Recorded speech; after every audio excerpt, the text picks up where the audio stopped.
Bulletin की शुरुआत में बात चौमू में हुई पत्थरबाजी की मामले में बड़ा अपडेट है। मामले में पुलिस का बड़ा एक्शन, लगातार संदिग्धों को घर से खींच कर पुलिस ला रही है। पुलिस का एक्शन जारी है। घर में घुसकर संदिग्धों को डिटेन किया जा रहा है। पुलिस ने 50 से ज्यादा संदिग्धों को डिटेन कर चुकी है अब तक। पुलिस ने कई महिलाओं को भी डिटेन किया है। फिलहाल इलाके में शांति का माहौल है। पुलिस का एक्शन और इस एक्शन के बाद शांति का माहौल। पत्थरबाजों ने पत्थरबाजी की पुलिस पर, पुलिस एक्शन करने गई अतिक्रमण पर। इसके बाद इन पत्थरबाजों ने जो इनकी छत पर पत्थर रखे रहते हैं उन पत्थरों से पुलिस पर इन्होंने पत्थर बरसाए। अब पुलिस ने, ये देखिए किस तरह से एक्शन में आई पुलिस, तो अब शांति, पूरे इलाके में शांति।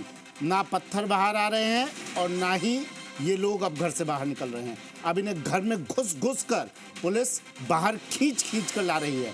पहले लोग घर से बाहर आकर पत्थर फेंक रहे थे पुलिस पर, अब पुलिस घर में घुसकर इन्हें बाहर खींच कर ला रही है। देखिए ये चेहरे देख लीजिए जिन्होंने पुलिस पर पत्थर बरसाए। एक एक करके चेहरे देखिए, 1 2 3 4 ऐसे कई चेहरे। 50 से ज़्यादा संदिग्धों को पुलिस डिटेन कर चुकी है और इनमें सिर्फ पुरुष ही नहीं है, इनमें महिलाएं भी शामिल हैं।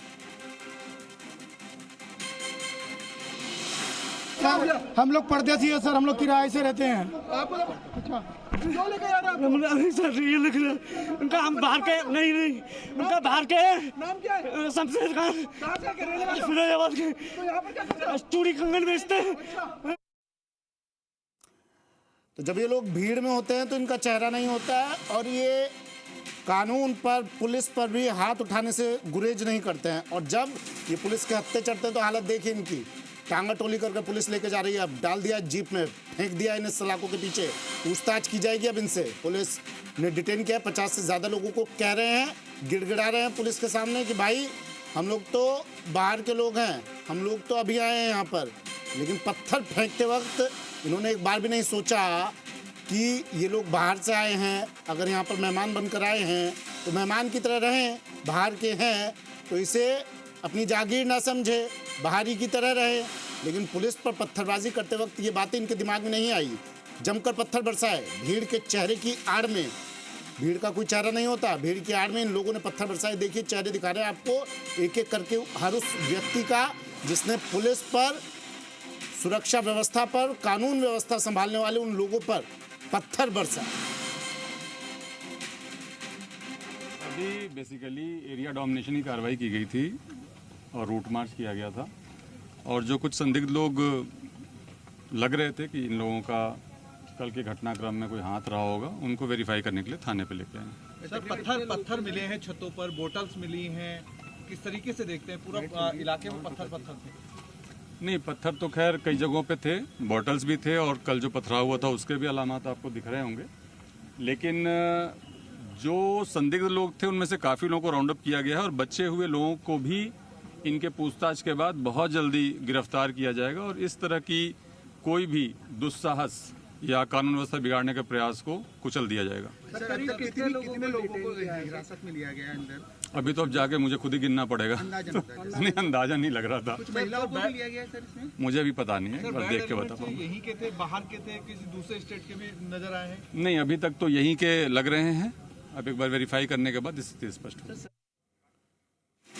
अनिल गोठवाल जी हमारे साथ जुड़े हुए हैं, रिटायर्ड आरपीएस है। अनिल जी स्वागत है सर आपका। सर पहले तो ये ज़रा समझाइए, आपने भी काफ़ी ऐसे लोगों को झेला होगा अपने कार्यकाल के दौरान, ज़रा समझाइए सर कि मानसिकता क्या रहती है इनकी? देखिए, मानसिकता कुछ भी नहीं है। मानसिकता है अतिक्रमण को और रेगुलाइज करने के लिए सरकार के ऊपर दबाव बनाना और अपने एक धर्म के लिए, और जो इसके अंदर जो कट्टर ताकतें हैं उनको जोड़ने का प्रयास करना और दूसरे धर्म के विरुद्ध वैमनस्यता फैलाना, ये इनका जो मकसद है वो ये रहा है शुरू से। ये विवाद आज का नहीं है, ये 30-40 साल पुराना विवाद है। और यहाँ पर एक बस स्टैंड है और बस स्टैंड के पास ही एक पत्थर वगैरह पड़े हुए हैं, उसके पास एक मस्जिद है। ये मस्जिद बनाना चाहते थे तो इनको शायद उस समय प्रशासन ने कहा कि भाई आप मतलब अतिक्रमण कर मस्जिद बनाना चाहते थे, ये कह रहे हैं आप? ये कहना चाह रहे हैं ना मतलब आप? हाँ, मेरा यही मानना है कि ये बिल्कुल, वहाँ कोई मस्जिद है ही नहीं, वहाँ तो पत्थर है। और पत्थर भी अच्छा, मतलब सरकार ये की दोनों- जमीन पर अतिक्रमण करेंगे और मस्जिद बनाएंगे, यही कह रहे हैं ना आप?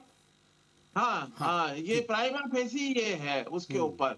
और ये जो अभी जो हटाया गया ये तो पत्थर है, और दोनों पक्षों को बुला के शांतिपूर्वक बात की गई। फिर इसके अंदर जो कट्टरवादी ताकतें हैं जो धार्मिक मनस्यता फैलाने की कोशिश करती है, उनको जोड़ के बाद में ये जब ऐसी कार्रवाई हुई, उनके ऊपर पुलिस जब कट्टरवादी वहां पहुंची ताकतें तो एक धर्म विशेष की, यही बताना चाह रहे हैं एक ना सर आप? धर्म विशेष। जी। हाँ, मेरा ये बिल्कुल सीधा यही है कि एक धर्म विशेष की इस तरह की वो हरकत कर रहा है, जो प्रशासन के ऊपर और अन्य लोगों, समुदाय के लोगों को जो शांति फैलाना चाहते हैं, शांति फैला के वहां कब्जा करने की कोशिश कर रहे हैं, ताकि वहां जो एक सुगमता और ट्रैफिक में जो बाधा है, जो वहां के लोगों को एक सुलभ चीज मिल सकती है, उसको ये प्राप्त नहीं होने देना चाह रहे। काफी समय से ये इन्होंने इस तरह की हरकत कर रही। तो आप ये देखिए कि वहां की जो नगरपालिका या जो स्थानीय निकाय है, उन्होंने बातचीत करके वो हटाए। उसके बाद में ये सारे इकट्ठे हुए और जो धार्मिक अंधता के ऊपर विश्वास करते हैं, कट्टरता की सोच रखते हैं, वो इकट्ठे होके और पुलिस वहां जब पहुंची, उनके खिलाफ, उनके ऊपर पत्थरबाजी की। और ये एक समाज को तोड़ने की एक जो ताकतें हैं, अब वो चाहे हो सकता है कि बाहर के लोग इसमें आए, यहाँ के लोग उसमें शामिल है, और किन किन को शामिल है, तो ये सारी चीजें पता करने के लिए पुलिस डिटेन करेगी, कार्रवाई करेगी, सत्यता सामने लाएगी कि कौन कौन शामिल है, उनके खिलाफ कार्रवाई की जानी चाहिए, कठोर कार्रवाई की जानी चाहिए, ताकि ये दोबारा ऐसी हरकत नहीं हो। तो ये जो कार्रवाई की जा रही है ये बिल्कुल ठीक है। प्रशासन और पुलिस के खिलाफ जो पत्थरबाजी करेंगे वो उनके खिलाफ थोड़ी कठोर कार्रवाई और होनी चाहिए, ताकि ये भविष्य में दोबारा इस चीज को इकट्ठा होके धार्मिक उन्माद नहीं फैला के और ऐसी भावना वैमनस्यता की नहीं फैला के समाज में जो अशांति की बात है उसको रोक लगाना प्रशासन और पुलिस के लिए आवश्यक है। इतनी हिम्मत अनिल सर आती कहाँ से है इन लोगों के अंदर? मतलब आप लोग क्या चाहते हैं? आपके इलाके में पुलिस ना आए, आपके इलाके में कानून ना पहुंचे, कानून के हाथ ना पहुंचे, आप अपनी मर्जी से जो चाहें वो वहां पर करते रहें? मतलब आप लोग चाहते क्या हैं? इतनी हिम्मत आती कहाँ से इनके अंदर कि अगर पुलिस पहुंचे वहां पर तो आप उनके ऊपर पत्थर फेंकेंगे, पत्थर मारकर उन्हें दौड़ा दौड़ा कर भगाएंगे वहां से? ये हिम्मत कहाँ से आती है सर? क्या इसलिए इनमें ये हिम्मत आती है क्योंकि एक साथ भीड़ में रह रहे हैं ये लोग? देखिए, एक तो जो जनसंख्या है इनकी, एक समुदाय विशेष की यानी मुस्लिम समाज की वहां पर ज्यादा है, वो वहाँ आसपास की कॉलोनी में रहने वाले एक साथ इकट्ठे हो जाते हैं। नहीं, ये तो हमने ये तो हिंदू धर्म के लोग भी एक साथ रहते हैं कई जगहों पर, महेश नगर, मानसरोवर, पत्रकार कॉलोनी, विधानसभा नगर, 50 जगह हैं जयपुर में जहां पर हिंदू धर्म के लोग एक साथ रहते हैं। वहां तो कभी पत्थरबाजी की घटना नहीं सुनी हमने। यहीं पर क्यों होता है ये बार बार? वहां की मानसिकता ही नहीं है ना। वहां तो सद्भाव की भावना, भाईचारे की भावना, बंधुत्व की भावना का बच्चे का जब विकास होता है उसको सिखाया जाता है। लेकिन यहाँ पर जो ये जो मदरसे हैं या जो वो है, इनके अंदर कट्टरता की भावना सिखाई जाती है। अच्छा। इसी को लेके ये जो देश के अंदर वातावरण का निर्माण हो रहा है वो गलत तरीके से हो रहा है, और इसी को रोकने की आवश्यकता है। और आज अगर ये नहीं है तो ये फिर कब होगा? तो इसलिए पुलिस और प्रशासन के खिलाफ ये कार्रवाई करते हैं। तो पुलिस प्रशासन जब इनके ऊपर कार्रवाई करती है तो ये इसको ढाल बनाने की कोशिश करते हैं, इकट्ठे हो जाते हैं, इकट्ठे होकर मॉब और फिर पत्थरबाजी और ये कार्रवाई करते हैं। मेरा मानना ये है सुमित जी कि अगर इनको मान लो कोई दोष है तो आपके लिए सीनियर अधिकारी हैं, वहां जाके शिकायत करें, कोर्ट्स पड़ी है, संविधान के तहत कार्रवाई करें। आपके पास रिकॉर्ड नहीं है, राजस्व रिकॉर्ड नहीं है, उसके बाद कब्जा करने की कोशिश करते हैं प्रशासन। अगर जनता को वो तो इसमें तो शिकायत किस चीज की करेंगे कि हमें शासन प्रशासन अतिक्रमण नहीं करने दे रहा, इस बात की शिकायत करेंगे जाकर? अतिक्रमण भी आप करेंगे और शिकायत भी आप करेंगे, ऐसा कैसे संभव होगा? नहीं, शिकायत का मेरा मतलब है अगर ये वैलिड है, इनके पास कोई डॉक्यूमेंट्री प्रूफ है या और कुछ चीज है तो उसके लिए जा सकते हैं ना, ओपन है ना, तो वहाँ रिलीफ मिल सकता है। वहाँ रिलीफ नहीं मिलेगा तभी तो ये पत्थरबाजी और ये करते हैं। अगर ये वैलिड होता तो अपनी छतों पर पत्थर और बोतलें ना रखते ना सर। अनिल सर, आपने तो देखा होगा कई बार छतों पर पत्थर और बोतल 24 घंटे तैनात रहते हैं इनके, क्यों, क्या जरूरत है ऐसी? क्या करना चाहते हैं आप उन पत्थर और बोतलों से? प्रशासन जब वहां जाता है पत्थरबाजी करके एक ऐसा माहौल क्रिएट करे कि इनके खिलाफ कार्रवाई नहीं हो, ये है इनका। मतलब प्रशासन को अपनी रोकने का उंगलियों पर तरीका। नचाना चाहते हैं ये लोग। जी सर, ये जो है इकट्ठा होके और पत्थरबाजी करके, भीड़ इकट्ठी करके और इस प्रजातांत्रिक देश में अपने आप को ये साबित करना चाहते हैं कि हम तो सही हैं, लेकिन ये सही नहीं है। तो मैं तभी कह रहा हूँ कि अगर ये मान लो सही होते, इनके पास रिकॉर्ड होता या कोई कब्जे का कोई बात होती तो ये कोर्ट जाते। प्रशासन संविधान के अंदर इनको सारी सुविधा उपलब्ध है, लेकिन इनके पास कुछ है नहीं और प्रशासन के खिलाफ ये कार्रवाई करते हैं। उन्होंने पुलिस बल को हल्के में ले लिया था। अब देखिए पुलिस कैसे गिरेबान पकड़ पकड़ कर इनको फेंक रही है थाने के अंदर। अब पूछताछ की जाएगी, डिटेन कर लिया है 50 से ज़्यादा। अनिल सर, जब हम लोगों के पास सारा इनपुट रहता है, हम लोगों को पता है कि इनकी छतों पर पत्थर भी हैं, कांच की बोतलें भी हैं, हम लोगों को पता है कि ये मस्जिद के नाम पर, धार्मिक स्थल के नाम पर अतिक्रमण कर रहे हैं, तो क्या अब ये ज़रूरी हो गया है क्या?